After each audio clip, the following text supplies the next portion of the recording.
So I wasn't even sure that I was gonna talk about any of this. The reason why I'm talking about it is because the algorithm fed me a video based exactly on this problem. And now you might think, oh yeah, that's normal. You probably Google search something to do with that, or we're talking about it or whatever. But no, no. So let me just give you some context, okay? Yesterday, me and my uncle had to get on the computer. We had to report his financial earnings for the year 2024. So we did all the way through that, and there's this page with the confirmation number and his information on it and yada, yada, yada. So I attempt to print it, and I have to turn my printer on and open up the app, and as soon as I open up the app, it wants to update. Of course it wants to fucking update. Everything does now. So it gets through the update, and then it's like, you need to register. Okay. So I click on the register button. It goes through the whole process, and then all the way at the end, it just pops up, there was an error, and then it closes everything out. So I tried it, 2 or 3 more times with the exact same result, and I was like, you know what, dude, fuck it. We have the confirmation code saved into a file. If we need it later, we can just fucking take a picture of it or something. It's not a problem. Whatever. And then I just forgot about it. Until this morning, I wake up and there's this video on YouTube. It's like the first thing in the feed. Why everyone is leaving the internet. And he's going on about his own experiences. And then he says something which caught my attention. He had the exact same problem with his printer about a month ago. He was teaching a class, and a couple hours from where he was teaching, a line got knocked out, and the internet went down in his area too. So that's the first annoyance. So he tries to print some stuff off so that he can, have an analog to his digital class. He's trying to, give paper, actual physical paper to his students so he can continue the lesson anyway. He opens up the printer, and he needs to renew his subscription fee, which he has to have online access to do any fucking way.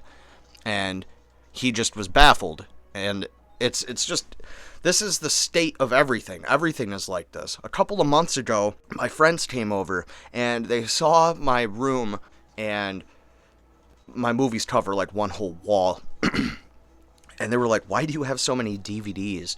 And I explained to them that back before COVID, I was buying songs on iTunes so that I can just, listen to my music.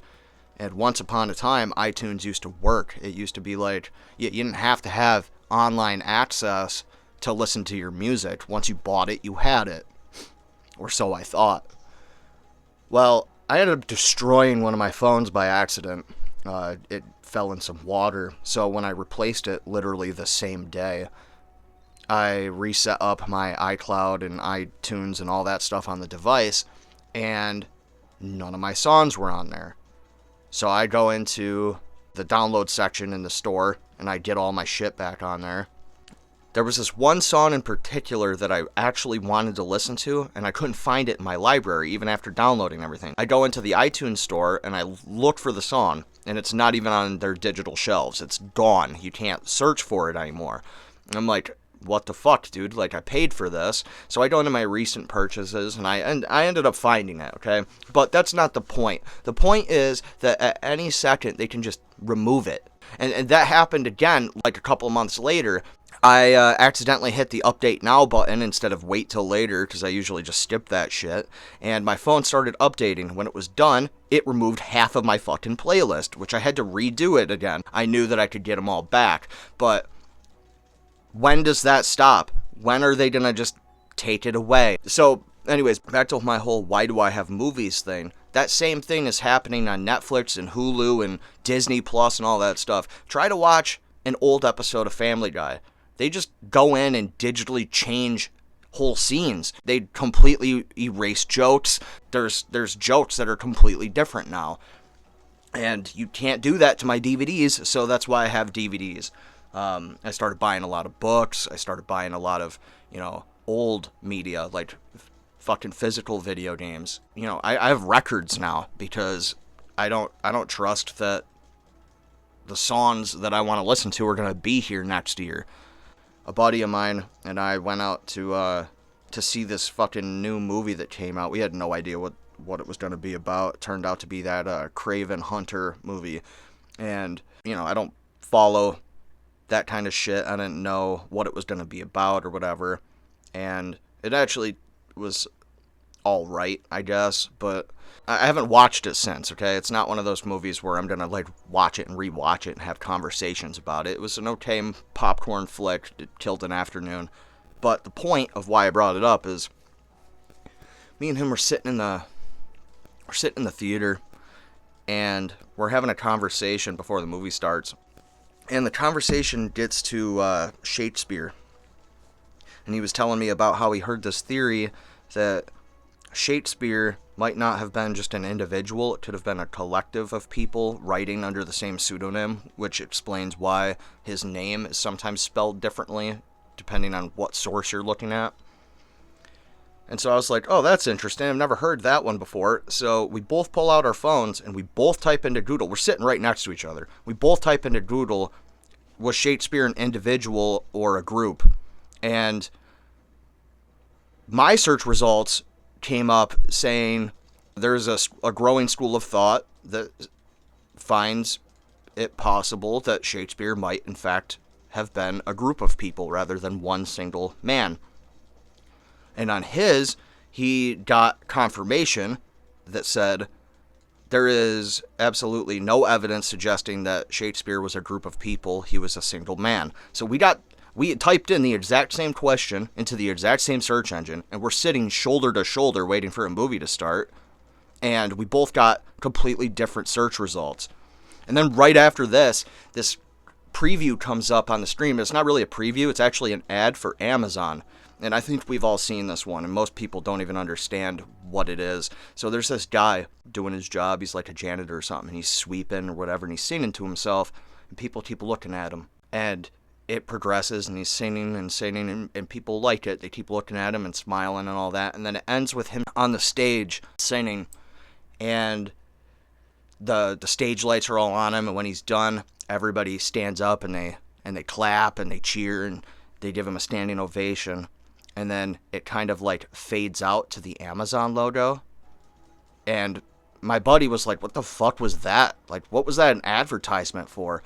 And I fucking got it instantly, okay? This is what happened. Once upon a time, commercials used to be a product. They used to actually sell you something. It used to be a man in a business suit, usually a white man, standing on TV, holding a product or talking about a product and telling you why it's better than the one at your house. No emotion, just functionality, pragmatism. The guy told you it's a good thing and why it works and why you should have one. Well, somewhere along the way, they discovered we shouldn't be trying to sell these products to men. They're at work. Women and children are the ones at home actually watching these commercials when they come on. So we should appeal to their emotions. And they started doing that. Every advertisement stopped being, this product is good, and started being, you will feel good when you buy this product. And then it's just gotten worse and worse to the point now where they're not even trying to sell you a product. Like this Amazon commercial. They're not selling you a product anymore. They're selling you the feeling you'll have when you shop on their website. That's all that was. You'll feel like a rock star. You'll feel like you just got a standing ovation when you buy that useless piece of shit that's in the back of your mind that you can't live without for whatever reason. And that's what it was. It was just it was an emotional hack. It bypasses all rationale and all logic and hits you right in the fucking reptilian brain and just goes, you want to feel good, don't you? Buy shit. The whole fucking world is like this now. I've curated my life. I've been slowly unplugging for the last 10 years. I haven't had a fucking social media other than YouTube in about a decade. I go outside all the time, and I try to live in the real world, talk to people, look them in the eye while I'm standing right in front of them, and actually pay attention to them. I'm not constantly fidgeting and trying to, look at my phone and ignore them and break eye contact. No, I want to actually be in the moment. So I've been trying to curate a life like that. Like I said, I spend a lot of time outside. I play my instruments. I read. I try to engage in long form content. If that has to be a 2.5 hour long diatribe about how the Rothschilds stole the entire world, then so be it. Conversation takes as long as it takes. So I'm here for it. But what I'm not here for is this fucking AI digital slop and reels and shorts and stupid fucking TikTok trends, and it's all bullshit. It's all fucking bullshit. I'd rather hear real opinions, read real people's thoughts, and talk to real people in real life. I've never watched a fucking short, ever. I've never watched a short or a reel. I don't have a TikTok and never will. I don't believe in that kind of shit. I would rather have something that engages my mind. I don't know. I remember a time where people actually were excited to talk to each other on the phone. Back when the phones were plugged into the goddamn wall, people would have to wait their turn to talk on the phone. People would be standing there with the phone in their shoulder and doing other stuff for fucking hours and hours. Like my ma used to talk on the phone all the time. And now everybody's got anxiety about ordering a fucking pizza. People have anxiety about talking to another human being. It's only been 20 years. What happened? I don't know. I wasn't going to say anything because I feel like there's enough of these videos out there now, enough people kind of complaining about shit, but I don't know. Maybe I'm wrong. Maybe I'm not seeing the signs the way that they're supposed to be read. Maybe I'm just a fucking old man now. Maybe there's somebody out there who can tell me that I'm just being crazy or whatever, that it isn't as bad as it seems. But anyway, yeah, I just kind of wanted to rant about it. The whole system kind of seems like it's going in this direction. This internet experiment, I think it's fucking run its course. I think we're about done now.